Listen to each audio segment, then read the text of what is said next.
You know, all of us are guilty sometimes of taking the things that we have and the people around us for granted.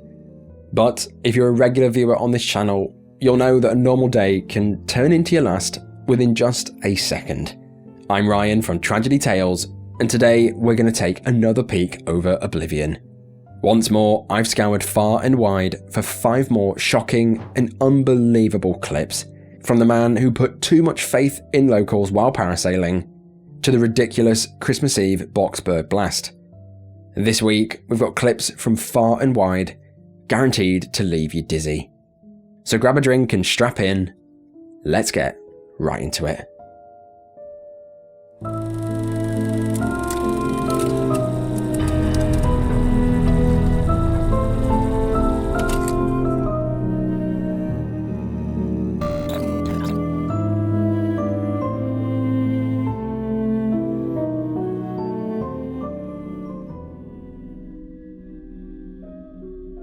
Parasailing. You're strapped into a harness with a parachute, you're then attached to a boat, this boat then speeds up, and suddenly, you're in the air, you're flying. It's a quick and easy way for tourists to see the local area from above, and for locals to make a quick profit. However, parasailing is far from safe. Most parasailing accidents result in serious, catastrophic injuries, or even fatalities. Dangers, amongst other things, include the rope snapping or rogue gusts of wind, leaving you free floating with no control before you slam into a building and die. There's also a possibility of potentially dropping straight out of the harness. Also, even if you fall a small height, drowning wrapped up in your parachute is also a real high risk. Like any other high risk sport, anything can go wrong at any time. No matter what you sign, no matter what you wear, life can be taken at a moment's notice. With that in mind, this entry begins on July the 12th, 2017, on the Kata Beach in Phuket, Thailand. On that day, the Kata Beach was bustling with activity. The pristine sands and the clear blue waters were filled with tourists enjoying the various water sports activities, creating a vibrant and lively atmosphere. Among the many visitors that day was Roger John Hussey, a 70-year-old Australian businessman who was on holiday with his Thai wife, Busabong. Now, Roger was known for his adventurous spirit. He had spent several days watching others parasail, and he was eager to try it himself. Thinking that this would be harmless and fun, Roger signed up to do the parasailing. He signed a few forms, and before he knew it, he was being suited up on the sandy beach, speedboat ready to go. Now, this is when the video in question was captured. It was recorded by his wife, and it shows Roger preparing for the parasailing adventure, all while smiling. The 2 parasailing operators strapped him into the harness and assured him of the equipment's safety. Now, watching the video is a bit strange, to be honest. It captures 2 minutes of these locals suiting up Roger in almost complete silence. If it was me, I'd, be beating the bush a bit of banter, but no, this was almost totally silent, as if they knew what was coming.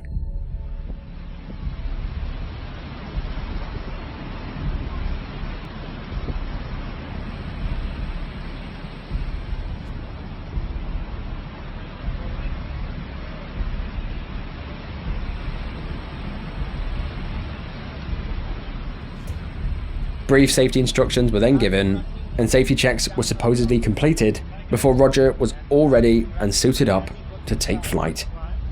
All captured on video, it shows Roger begin to take flight as the boat accelerates.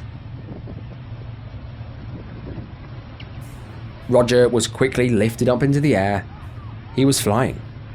The parasol caught the wind and instantly carried him high above the beach. Initially, this seemed like the perfect adventure. However, literally 13 seconds into the flight, Roger can be seen grabbing something on the harness, and within a blink of an eye, he became loose and fell through the air. All recorded by his wife, without even flinching, I might add. You can see Roger falling around 100 feet, or around 30 meters, into the shallow water below. The video captures the horrifying moment as beachgoers, including his wife, watched in shock. Despite being rushed to the nearest hospital, Roger was pronounced dead at arrival. Now, the police instantly questioned the operators that took him up into the air, and they officially claimed that Roger had unbuckled his harness out of panic, stating that they were not to fault and that their equipment was done to standard. This statement was strongly refuted by his wife and other witnesses that were there that day. They stated that Roger was in good spirits. He had no reason to tamper with his harness, he wasn't panicked or even stressed out, leading them to believe that the harness must have been faulty. Upon reviewing the video, parasailing expert Damien Ward, a veteran with over 10 years experience in parasailing, said that he was unsure why there was 2 loose straps hanging down at the front of the safety harness. He said that this harness was banned in Australia and other parts of the world, saying that it's a completely different setup. He said that we run a bum strap or soft swing, which in Australia is mandatory, adding that the bit that they were tightening in the video around the chest was to hold the weight of the line. If your arms were to go up, you'll fall straight out. Shortly after the incident, the parasailing operators and the boat driver, along with the staff member that was on the parasail, were arrested and charged with reckless behaviour causing death. This investigation revealed that the equipment was pretty shoddy and that the parasail boat was operating without a technician on board, making it technically illegal and making it look even worse for them. To add insult to injury, shocking footage emerged shortly after, showing the exact same parasail operators at the same beach standing barefoot on the tatty ropes, again raising serious concerns about the lack of safety in these operations.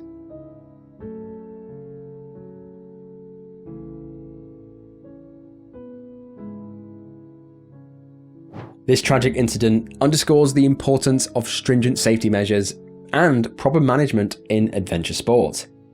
Sadly, this kind of thing occurs quite frequently. I only recently covered a case that unfolded in Russia, where a lady called Anna was taken on a paramotor tour by some random dude who approached her.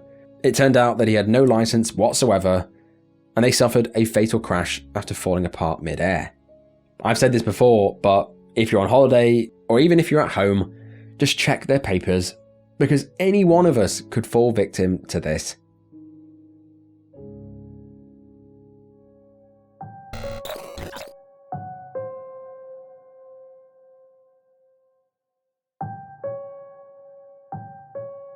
We've all heard of the phrase, the captain goes down with the ship. In maritime law, when something goes terribly wrong, the captain is ultimately responsible for both the vessel and everyone that embarked, ensuring that he's last to leave in an emergency. Failure to do so can and will have legal repercussions. This law, of course, doesn't really apply to land vehicles. However, that didn't stop 48-year-old bus driver Wu Bin going above and beyond to keep his passengers safe in their time of need. That day of May the 29th, 2012, Wu Bin had started his usual bus route from Wuxi to Hangzhou with approximately 24 individuals on board. Starting as a bus driver for Hangzhou Long Distance Transport Group in 2003, Wu was an expert driver and had almost 10 years of service under his belt at the time of this incident. As is often the case with these videos, everything proceeds without any faults. Of course, as it did every day for the past 10 years. But at around halfway through the journey, as Wu was travelling on an expressway in the Jiangsu province, completely out of the blue, a random piece of metal came flying through the air, headed right towards the bus. With no time to react, it flew through the air and pierced the windscreen. This piece of metal turned out to be a brake pad from a car on the opposite expressway, but the impact was so severe that it went straight through the glass, straight through Wu's stomach and his arm. This is something right out of Final Destination. It's the reason I don't drive behind them big trucks with the logs. I'm scared he's going to come out and kill me. I would have probably passed out from the pain and crashed the bus. But for Wu, however, his training and experience kicked in. His well-being barely even crossed his mind. Within those few moments of being struck, instead of collapsing and crashing the bus in the process, instead, Wu kept his cool, and managed to get the bus to come to a controlled stop on the expressway. Even after stopping, Wu showed amazing composure as he held his stomach together, opening the doors and directing his passengers to safety. Even then, he didn't stop. He warned them of the danger of the passing cars and directed them to where they should wait. After getting everyone to safety, Wu then collapsed on the ground due to his injuries. Wu had suffered a terrible liver laceration and multiple rib fractures. Despite the doctor's best efforts, Wu sadly passed away later that evening. His actions that day almost certainly saved the lives of all of his passengers in exchange for his. Wu's story soon hit mainstream Chinese and international news, where his bravery and selflessness were celebrated. He quickly became widely recognized as a national hero in China. He was treated with honor and awarded for his actions, being hailed as China's most virtuous driver. Government officials even visited his family home and awarded his family with $14,000 or around 11,000 Great British pounds in cash. On June the 4th, Wu was laid to rest in an open casket, and thousands of Hangzhou citizens attended to show their respects. On that fateful day, despite sustaining fatal injuries, Wu's unwavering commitment to the safety of his passengers clearly shone through. He was a captain that very much went down with his ship.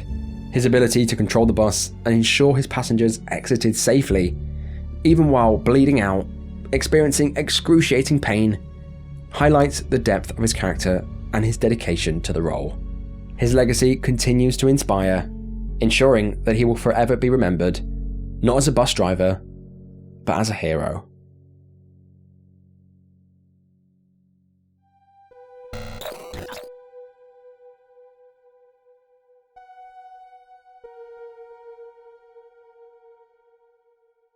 Waiting in a queue can get frustrating sometimes.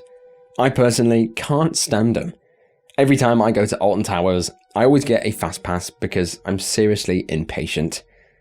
All of us have places to go and people to see, but is it just me, or does it seem that every time you go to the post office, there's always one dude holding up the queue, counting pennies or arguing with the staff? While you're waiting in there, time seems to go in slow motion. While it is a stressful environment, a queue very rarely ends up in tragedy.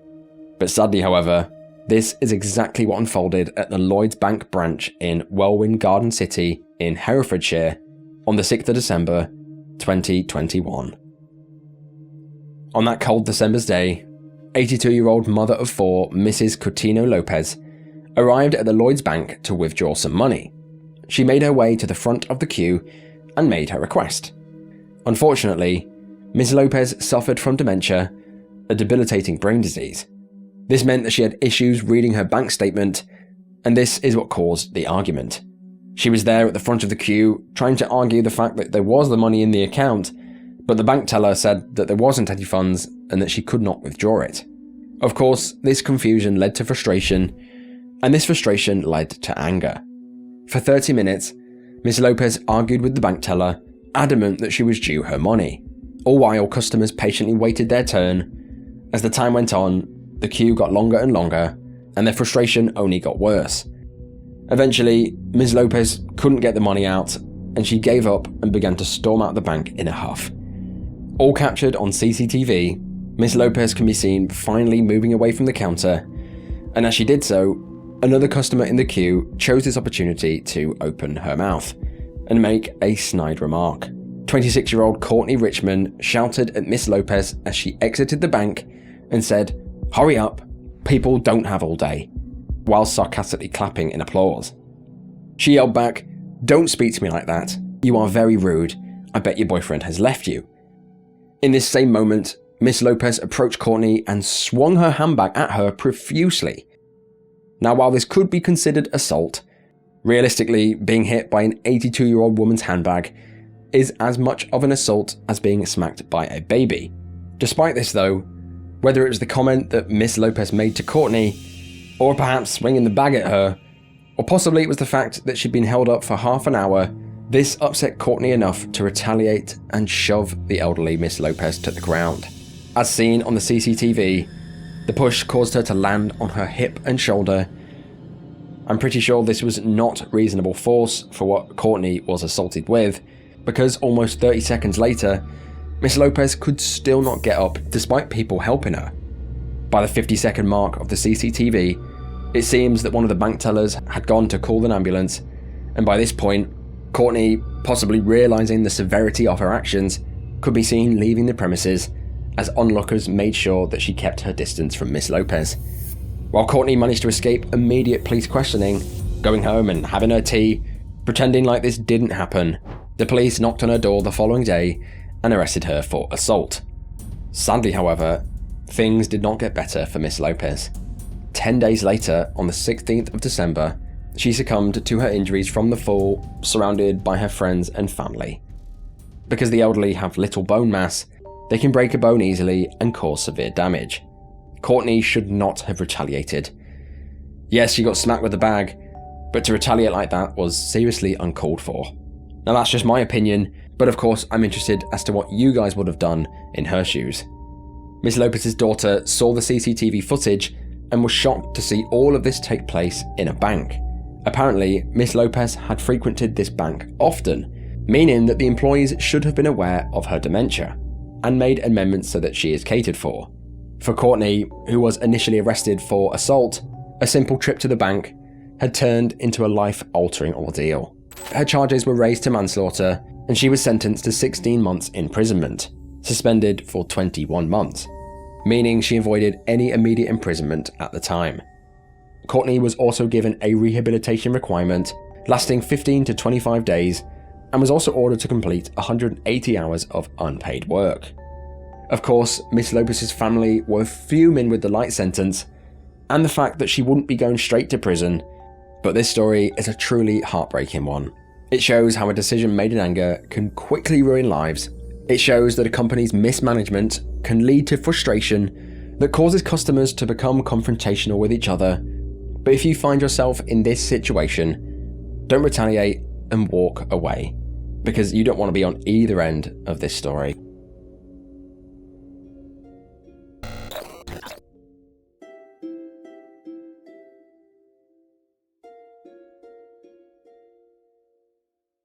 Bridges. They are truly amazing feats of engineering. Seriously, the amount of work that goes into building them is crazy. You've all seen James May trying to build one out of Meccano. It's actually a lot harder than you think. But despite the miracle that they are, they often go unnoticed in our daily lives. We trust them implicitly to carry us over rivers and valleys, rarely even considering the potential for disaster. Yet, when something does go wrong, the results are often catastrophic. On March the 1st, 2024, an ordinary drive over a bridge would soon become something right out of a horror movie. That day, it was a clear, crisp morning in Louisville, Kentucky. The sun cast a golden hue over the drivers that were on the Clark Memorial Bridge, a bridge that spans the Ohio River, connecting Louisville to southern Indiana. One of the drivers that day was 26-year-old truck driver Sydney Thomas. Sydney had been driving for Cisco for 2 years. Her father also being a truck driver, she was a very experienced and highly trained individual. She'd been driving her scheduled delivery route that day, and at around noon, it was time to cross the Clark Memorial Bridge. All captured on the viral dashcam footage, the footage shows the cars moving steadily along the bridge. As Sydney's driving along, all of a sudden, the tranquility was shattered by the sight of a speeding pickup truck, driven by 33-year-old Trevor Branham.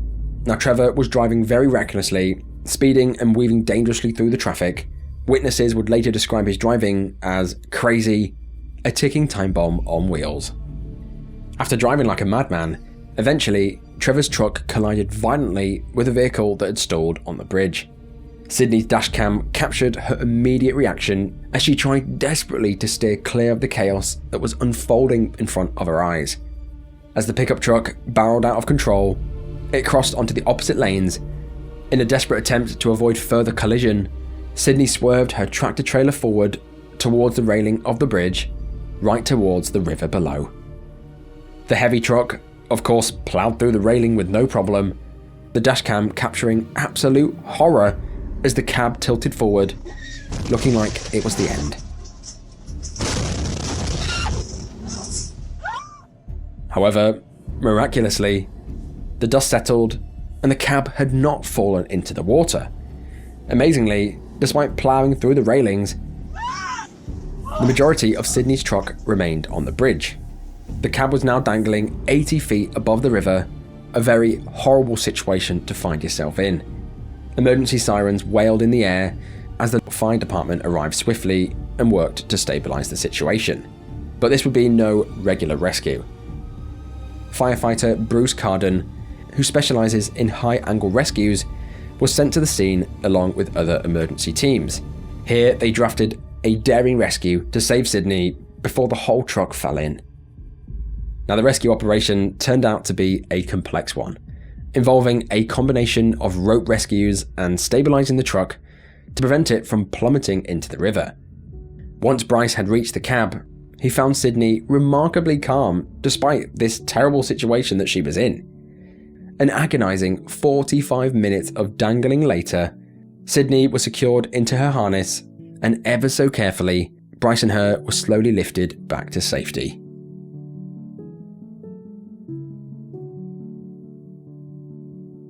Sydney was taken to a nearby hospital, but she'd escaped with only minor injuries. Meanwhile, Trevor, the driver of the truck, was detained at the scene and later charged with 4 counts of endangerment and operating on a suspended license. Despite his attorney's arguments for lesser charges, saying that there was no serious injuries or deaths, the footage speaks volumes about the danger that he posed on the road, setting his bail to $20,000. As the grand jury prepares to review this case, it serves as a stark reminder of how quickly a routine day can turn into a fight for survival, and it's a true testament to the rescue teams that were on hand that day. If it weren't for them, Sydney would have almost certainly died from that fall. This whole ordeal, of course, affected her profoundly, both emotionally and psychologically. While Sydney was grateful for her rescue, she vowed to never drive across the Clark Memorial Bridge again, and said that she won't be returning to driving trucks anytime soon.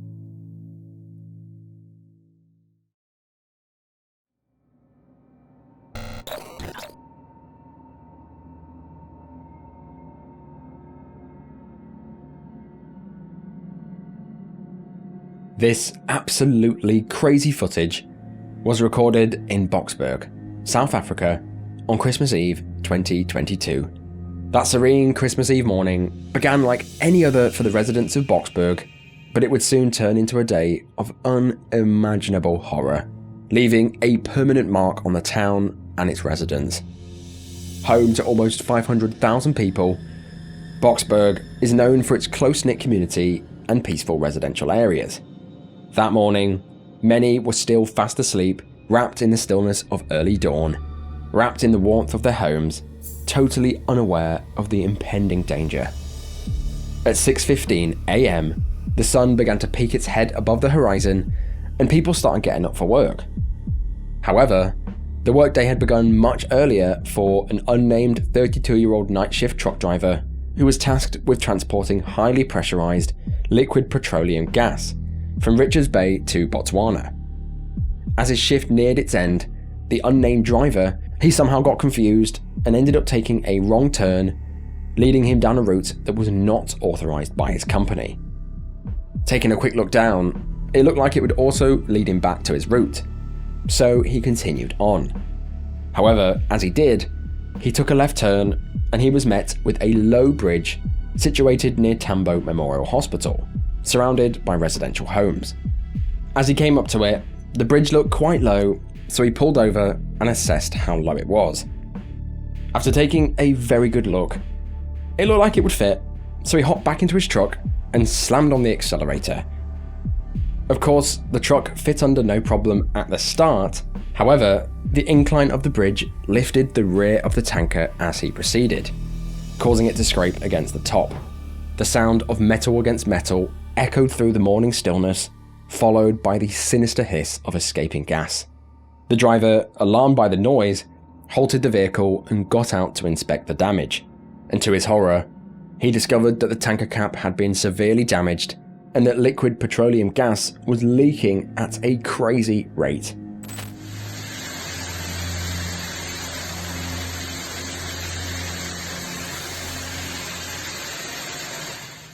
liquid petroleum gas, or LPG, being heavier than air, silently and invisibly spread along the road and the surrounding area.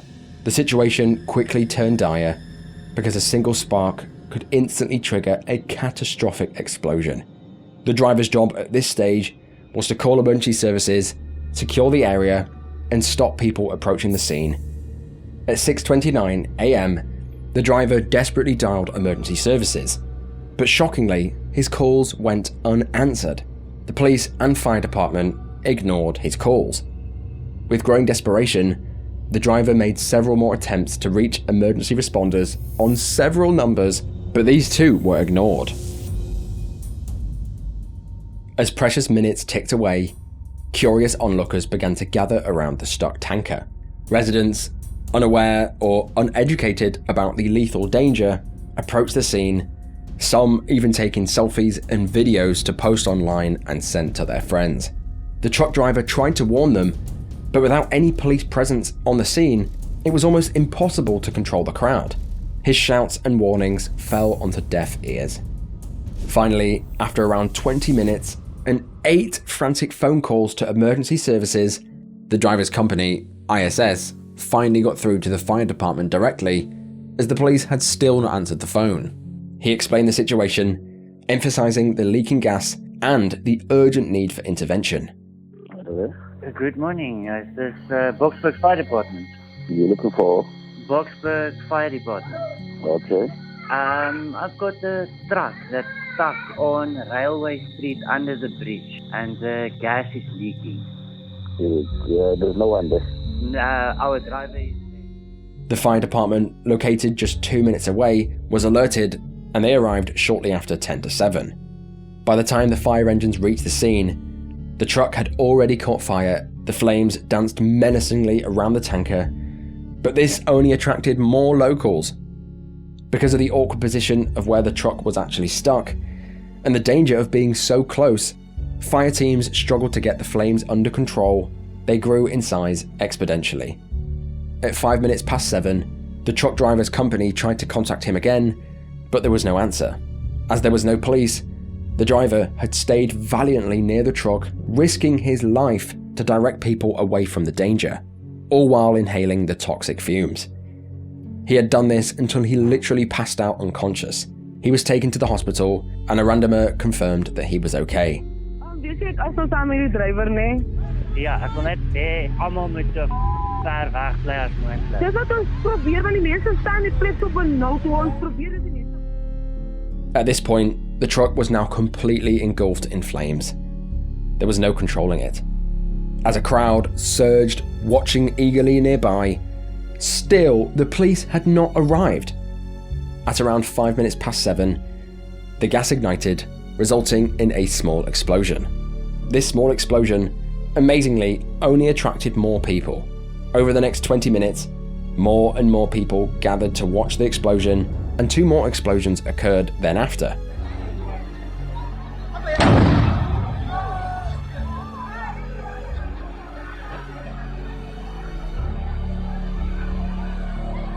Yo, guys. Do you think the people involved, they are alive, bruh? The driver, the person who was in the car, do you think they survived? It's gonna pop again. At around 7:30 a.m, the unthinkable occurred. Just as the crowd had reached its peak, the truck exploded for a 4th and final time. This explosion was much, much stronger than the others. This 4th explosion ripped through the area and affected buildings up to 1,300 feet away, or around 400 meters. The blast was so powerful, it was heard from miles away, and even felt as an earth tremor as far as 4 kilometers away.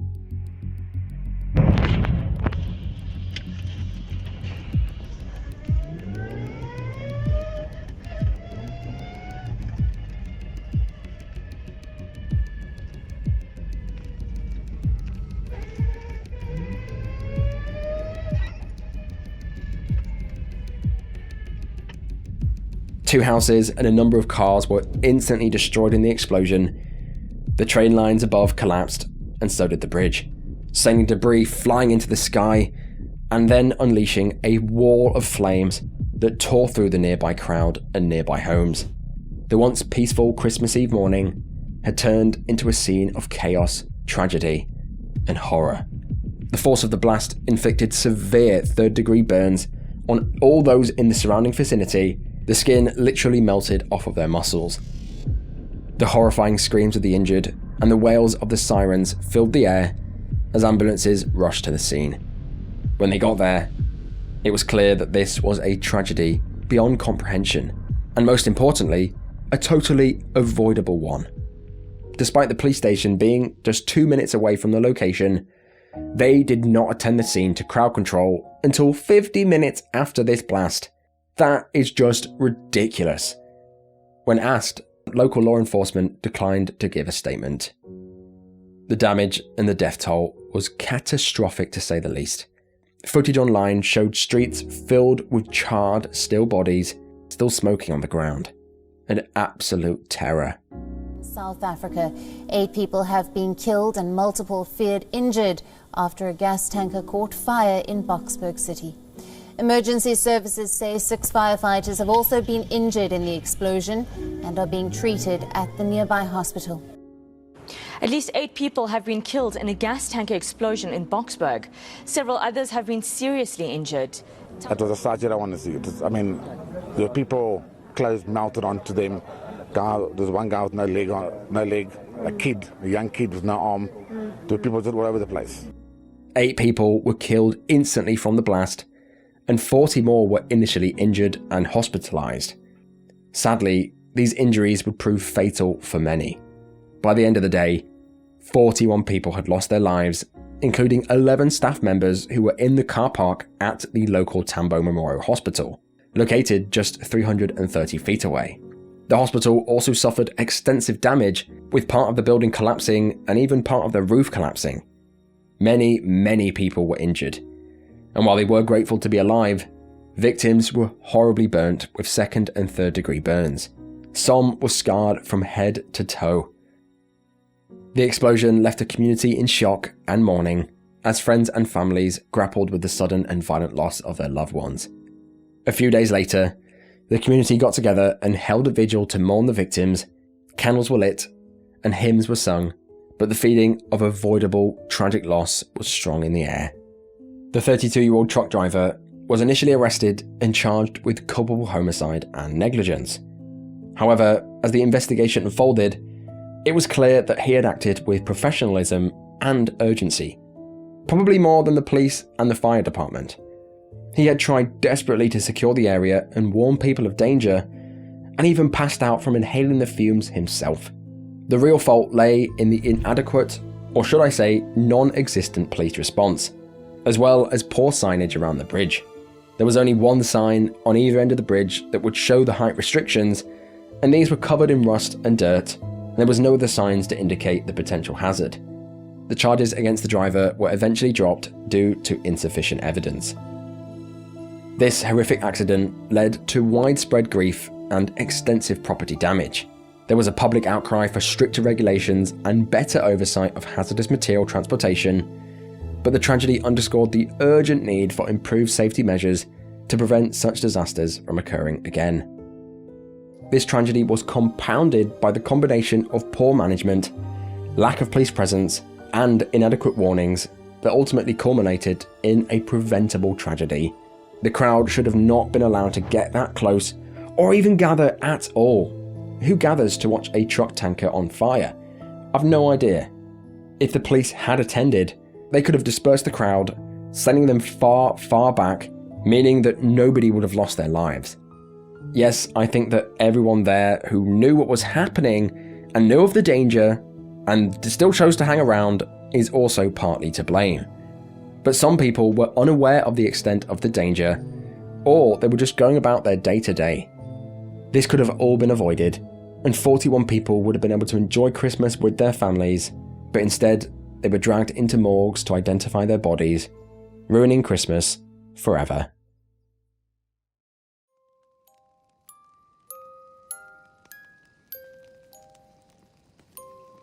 But that is the end of the video. Holy smokes, how do I manage to find these clips that leave me flabbergasted? I've no idea. As always, there's some serious horrors in here. Starting from the top, you had Sydney on the bridge. I think she did an amazing job avoiding a calamity there, and the fact that she didn't lose her life is amazing. It just goes to show how quickly a day can turn into a nightmare. So like I said, don't take anything for granted. Then you have Wu, who died after being struck by a piece of metal while driving a bus. Truly honourable. It's kind of unbelievable the damage that he sustained and what he was still able to do. He stood up, he directed his passengers off, he even queued them up outside and then collapsed. A truly amazing thing to do, and Wu is someone that we can all strive to be. Roger, who went parasailing in Phuket, I have no words. This happens a lot, you'd be surprised. I've seen so many stories online of people who just get onto a boat or get onto a quad bike when the person driving it has no idea what they're doing. You're putting your lives in their hands and it's not worth any experience or view. So like I said, check all their papers and check the documents because you do not want to be falling out of harness. Courtney, who pushed Miss Lopez in the bank, is a tough one. You have to really put yourself in that stressful situation, but still, I can't say what Courtney did was correct. She shouldn't have retaliated whatsoever. You can see the woman was elderly just by looking at her. In my opinion, Courtney should have walked away because what came out of that bank was tragedy. Mrs. Lopez's family no longer have their grandma, and Courtney now has manslaughter on her record forever. But last but not least, the Boksburg Christmas Eve blast is totally insane and shocking. That footage is something like AI generated. It looks not real. Some of the footage I saw that day will stick with me for a long time, and I don't recommend you go looking it up. But most importantly, what did you think of this one? As always, I'm interested in your thoughts below. As you guys know, I do try and read every single comment, including the hateful ones. So as I said, let me know below. But just before we go, if you're this far into this video and you're not subscribed, what are you doing? Go on there and smash that subscribe button now to be alerted when I release content such as this. And just before I go, I really apologise, this video is so delayed. It took me a few days for the COVID to clear from my voice, and I say this in all my videos, I am working to get videos out quicker for you. But I will see you guys in the next one. Bye bye.